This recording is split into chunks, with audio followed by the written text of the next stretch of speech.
религию держались, как могли мы защищались, и Аллаха я благодарю. Обвинили, осудили, длительный срок нам присудили, и видели долго нам рады. Мы пройдем эти невзгоды, взойдет заря свободы, заживем, как раньше мы в Крыму.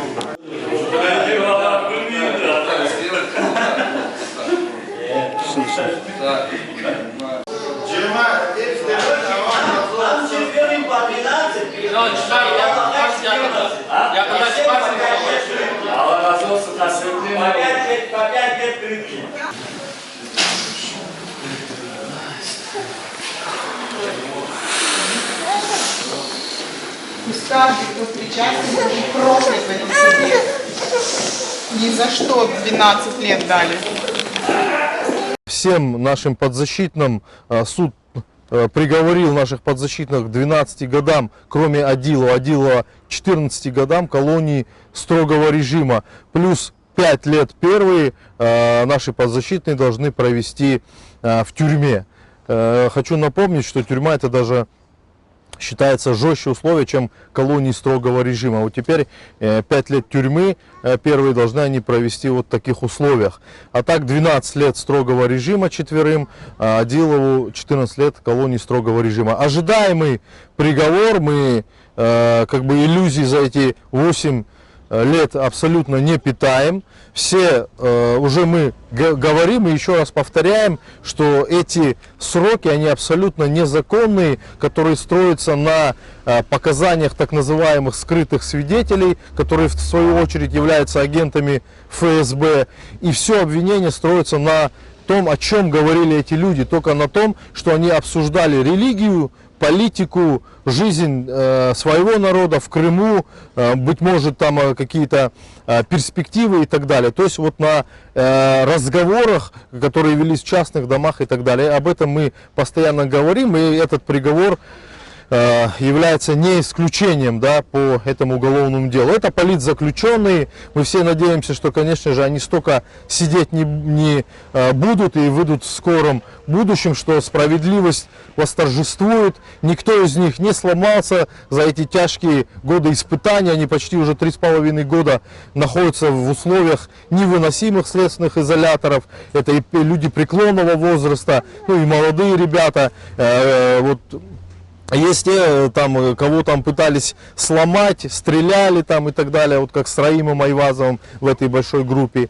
Никто из них не сломался, они достойно проходят это испытание, потому что понимают, что это не их личное дело. Это дело всего нашего народа, да, они прекрасно понимают, что если они позволят себе кого-то оговорить или себя оговорить несправедливо, навесить этот, согласиться с этим ярлыком там террористов, то это откроет огромную дверь для тех силовиков, которые сейчас вот преследуют весь наш народ вот по таким мотивам. Да, это они прекрасно понимают, поэтому проходят достойно, как мужчины, как мусульмане, как крымско-татарские мужчины, да, эти испытания. Поэтому они выразили сегодня огромную благодарность опять всем тем, кто их поддерживает здесь, в Крыму, в судах.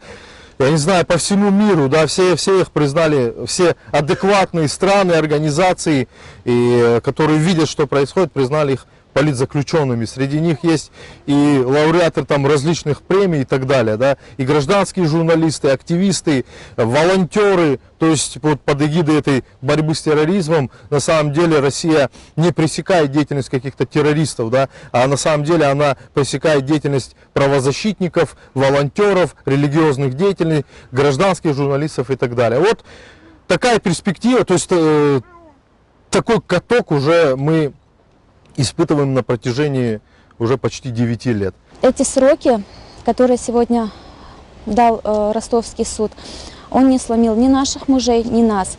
Так же стойко, как мы приняли эти огромные сроки, несправедливые сроки, мы также с достоинством и с терпеливостью будем ждать освобождения наших мужей.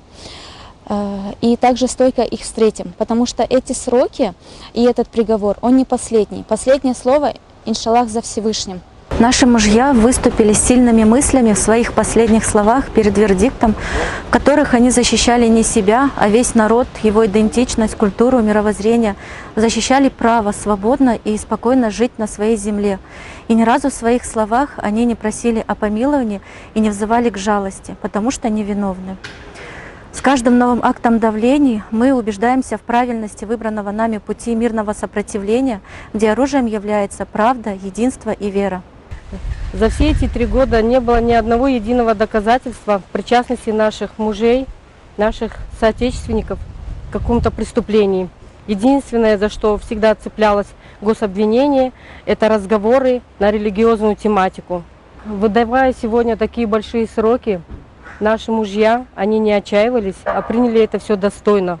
На протяжении целого года судебных заседаний мы приезжали с Крыма с моей несовершеннолетней дочерью, которая родилась после ареста мужа. С 2 лет мой ребенок целый год ездил на суды, потому что это была единственная возможность увидеть своего отца. Мы верим, что эти сроки только на бумаге, что наши мужья выйдут, не будут сидеть столько, сколько им дали. Это политический заказ, и мы никакого справедливого суда не ждали, не ожидали. Это я бы не назвал судом, это судилище над мусульманами Крыма, над крымскими татарами, над теми людьми, которые исповедуют религию ислам, живут по исламу.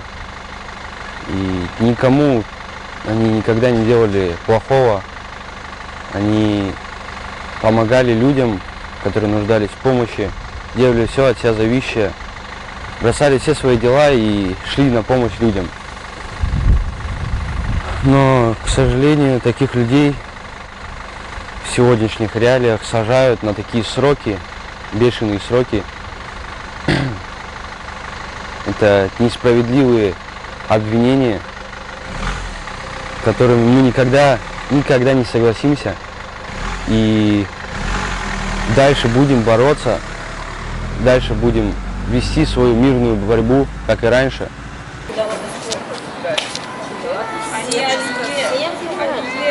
Они сначала всем дали по-разному, там кому 13 человек,